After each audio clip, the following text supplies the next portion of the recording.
një autobus nga Novi Sadi, autobusi i bardh, me pelegrin ortodoks, vizitor, besimtar ortodoks serb, nga Novi Sadi kanë hyrë në manastirin Banjska.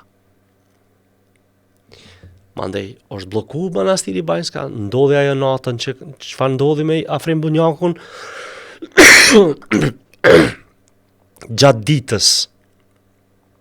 ditës duke qëndru terroristët mbrenda Banjskës, Radojqić me telefon në dorë bisedon aty para asaj shtëpisës me ato bankinat që janë ulur, bisedon, i thuhet Radojqićit, kthej kokën lart, shiko, kthen kokën lart,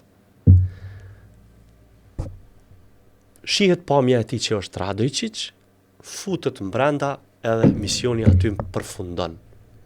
Radojqić dhe djali Vučićit ashtu që kanë hyrë me autobus mbrenda Banjskës, me të njëjtin autobus edhe kanë dalë.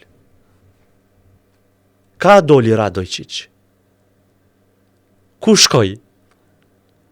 Ka u tret nga manastiri Banjska në Serbi.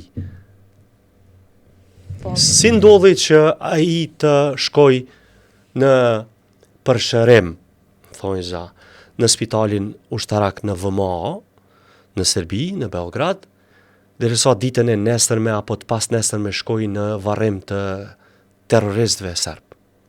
Pra, gjithçka teatër.